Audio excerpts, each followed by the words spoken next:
প্রভাবশালী ব্রিটিশ সামরিক দ্য ইকোনমিক্সকে দেওয়া এক সাক্ষাৎকারে অন্তর্বর্তী সরকারের প্রধান উপদেষ্টা ড মোহাম্মদ ইউনূস বলেছেন, বাংলাদেশে ইসলামী চরমপন্থা আসবে না। ধর্মের বিষয়ে বাংলাদেশের তরুণেরা খুবই পক্ষপাতহীন, তারা দেশকে নতুন করে গড়তে চান।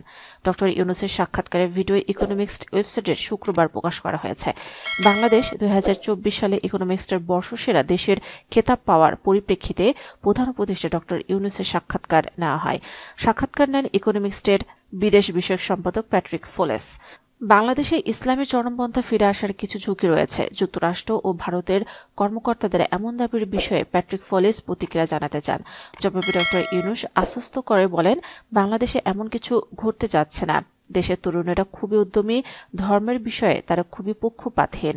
এই তরুণেরা নতুন বাংলাদেশ গড়তে চান। এ প্রসঙ্গে ড ইউনূস সাম্প্রতিক গণ অভ্যুত্থানের দৃষ্টান্ত তুলে ধরে বলেন, আসুন আমরা তরুণদের উপর মনোযোগ দিই, বিশেষ করে তরুণীদের উপর।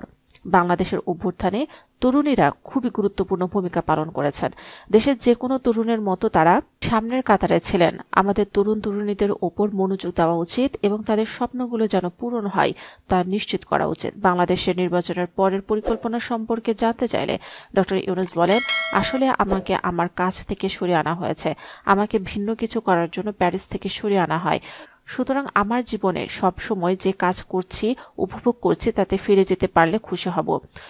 শুরুতে বাংলাদেশ ইকোনমিক্সের বর্ষসেরা দেশ হওয়ায় ড ইউনূসকে অভিনন্দন জানান প্যাট্রিক ফোলেস। প্রক্রিয়া ড ইউনূস বলেন, আমরা আনন্দিত, অত্যন্ত গর্বিত।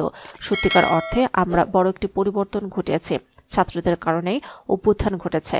তখন থেকে আমরা বলছি একটি নতুন বাংলাদেশ গড়ে তুলতে চাই। প্রসঙ্গত, বাংলাদেশ 2024 সালের ইকোনমিক্সের বর্ষসেরা দেশ হিসেবে নির্বাচিত হওয়ার পেছনে ছাত্র জনতার অভ্যুত্থানে স্বৈরাচার শেখ হাসিনা সরকারের পতন এবং বাংলাদেশের নতুন যাত্রা শুরুর বিষয়কে গুরুত্ব দেওয়া হয়েছে।